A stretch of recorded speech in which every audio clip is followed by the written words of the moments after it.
Na de zegeningen van Deke Smeets en de kamerslagen van schutterij Het Zandakker Gilde Sint-Jan kon de kermis in Venray officieel van start gaan. Tot en met woensdag 7 augustus heerst de kermisgekte in het centrum van Venray. Nou, ik hoop weer op een mooie kermis. Vorig jaar had ik een vuurdoop, maar het was heel slecht weer. Dus laten we hopen dat voor de exploitanten, voor de horecaondernemers, maar ook de bezoekers, dat het echt toch iets een drukkere kermis wordt dan vorig jaar. Met mooi weer. Was het weer ingewikkeld om alles voor elkaar te krijgen? Dat viel wel mee. We hebben een aantal dingen wel veranderd. In het kader van de zichtbaarheid, bereikbaarheid. Sowieso moeten we ieder jaar iets veranderen. Omdat we niet ieder jaar dezelfde ondernemers die bedrijven hebben in de binnenstad op dezelfde manier overlast willen geven. Dus door iets te schuiven kun je dan dat een beetje beperken. Maar uiteindelijk hebben de 70 attracties toch allemaal een goede plek kunnen krijgen in Venray. Ja, de burgemeester zei ook de grootste kermis van Noord-Limburg. Ja, wat betekent deze kermis voor de exploitanten? We hebben een ruim 1400 kermissen in het seizoen. En daar staat Venray absoluut in de top 25 van het land. Dus voor ons als arbeidsterrein, met 70 zaken, 70 gezinnen, 70 ondernemers, is die absoluut heel belangrijk. Samen met Eindhoven op dit moment Park Hilaria die ook start. Vanavond de Sneekweek kermis en met Middelburg, dat zijn wel op dit moment de belangrijkste kermissen. Ja, hoe is het voor een burgemeester om alles te handhaven in deze dagen? Dat is altijd wel een uitdaging. Kijk, de exploitanten die hebben allemaal hun eigen regels voor de attracties. En dat is allemaal veilig.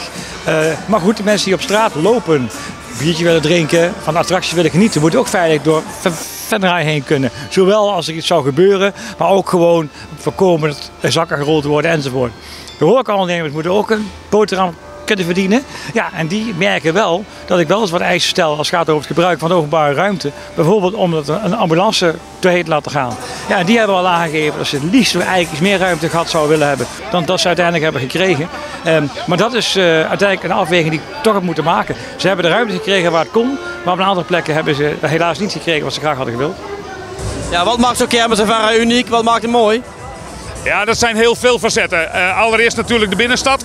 Iedere binnenstad zorgt voor zijn eigen sfeer. De attracties worden opgenomen in de historie van zo'n plaats. En dat zorgt voor de sfeer. Een onderdeel wat uniek is in Nederland is het inzegenen door de Rooms-Katholieke Kerk.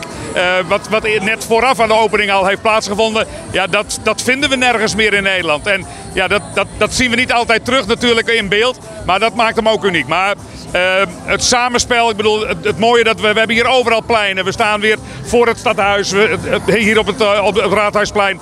Dat hele lint weer door de stad heen. Ja, dat maakt Venray ook uniek. Voor u zelf, altijd even kort over de booster. Dat is volgens mij niks voor u. Waar kijkt u dan zelf persoonlijk naar uit? Nou, ik ga dit jaar waarschijnlijk wel eens even naar de kamelenrace. Ik ben meer van de rustige spelletjes. Die booster is heel gaaf om te zien, hè. Ik kan er in zekere zin zeker ook van genieten. Maar als ik er zelf in zou gaan zitten, zou ik echt helemaal groenigheid uitkomen. Nou, dat is voor de exploitanten voor mij beide niet goed. Dus vandaar dat alles wel heel snel ronddraait, zeker twee kanten uit. Daar gaat de burgemeester helaas voor die mensen niet in.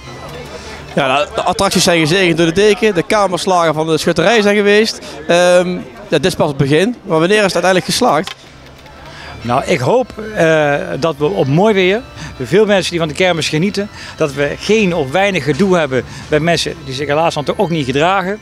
Hierbij ook een oproep, doe dat ook niet.